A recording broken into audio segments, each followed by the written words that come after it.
हाँ बच्चों, एक बार फिर से आप सभी का मोस्ट वेलकम। देखिए, आज तो हम एक भी टॉपिक नहीं छोड़ने वाले हैं। एक एक टॉपिक को हम कवर कर रहे हैं और मैं चाहता हूं कि 100 में से 100 नंबर आएंगे आपके। तो कोशिश ये करनी है कि कोई भी टॉपिक छूटे नहीं। और इसी सीरीज में अभी जो हमारी क्लास है वो है पद्यांश, अपठित पद्यांश, जो आपके पेपर में आने वाला है। और ये भी आएगा आपका 6 नंबर का। जिस तरीके से अपठित गद्यांश आपका 6 नंबर का है, उसी तरीके से अपठित पद्यांश आपका 6 नंबर का आएगा। और पद्यांश को पढ़ करके आपको एक लाइन में या 1.5 लाइन में आपको उत्तर देना पड़ेगा। अति लघुतरात्मक 6 प्रश्न पूछे जाएंगे। तो ये जो क्लास में लाया हूँ बहुत ही शानदार है, बहुत ही इंटरेस्टिंग है और बहुत परीक्षा में आने वाला पद्यांश है। ढंग से पढ़िएगा और किस तरीके से आप इसको आंसर देंगे तो वो हम यहाँ पे देखने वाले हैं। लिखा हुआ अपठित पद्यांश को ध्यानपूर्वक पढ़कर दिए गए प्रश्न के उत्तर अपनी उत्तर पुस्तिका में लिखिए। सेम इसी टाइप से आपके परीक्षा में आने वाला है। तो इसको पढ़ो पहले तो, है ना, बड़ा शानदार है। पढ़ेंगे और छोटा सा, ये ज़्यादा बड़ा नहीं है, सिर्फ 1 मिनट का टाइम लगेगा। फिर उसके प्रश्नों के आंसर आपको देने हैं।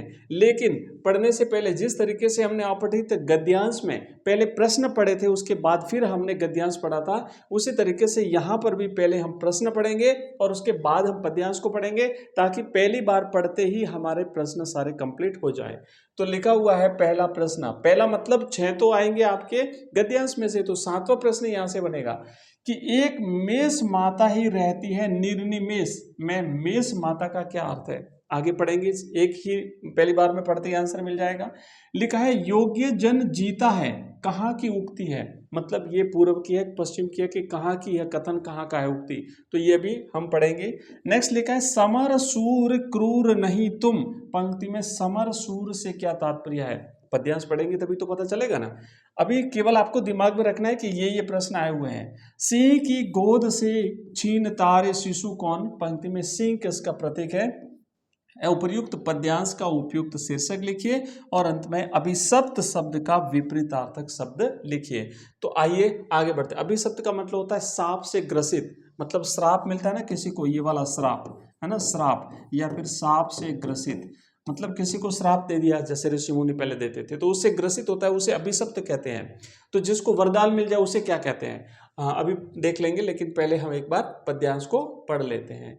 चलिए, लिखा है, अच्छी तरह से समझना कि सिंह की गोद से छीन तारे शिशु कौन। प्रश्न पूछा है भाई, शेर की गोद से कभी आपने किसी ने शिशु, उसके बच्चे को, शेर के बच्चे को कभी छीनते हुए देखा है? कोई नहीं हाथ डालेगा, मरने कौन जाएगा। लेकिन आगे क्या कहा, मौन भी क्या रहती वह रहते प्राण रे अजान, एक मेष माता ही रहती है निर्निमेष। लेकिन बेचारी मेष माता क्या करे, उसके शिशुओं को तो हर दिन छीना जाता है। मेष माता से तात्पर्य बच्चों भेड़। भाई भेड़ के बच्चे को तो हर कोई छीन लेता है, भेड़ के बच्चे को खा जाते हैं लोग, काट लेते हैं, मार लेते हैं, छीन लेते हैं, लेकिन शेर के बच्चे से कोई छीनता है?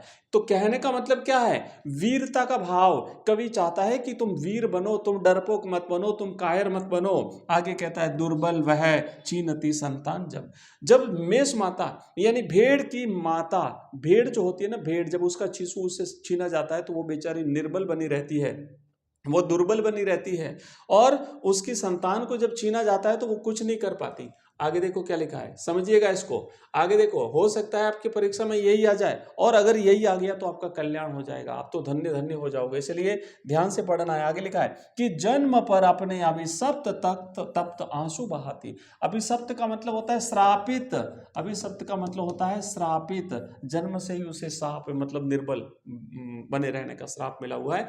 तब तो आंसू बहाती, अपने बेचारी गरम गरम अपने आंसू बहाती है। किंतु क्या योग्य जन जीता है, पश्चिम की उक्ति नहीं, गीता है गीता है। योग्य जन होता है ना, जो योग्य, जो महावीर होता है, जो वीर होता है, ये उक्ति पश्चिम की नहीं है, ध्यान रखना, पश्चिम की नहीं है। जब पश्चिम की नहीं है तो कहाँ की हो गई, पूर्व की हो गई। गीता है गीता है। गीता में क्या संदेश है, कर्म करने का संदेश है कि नहीं है।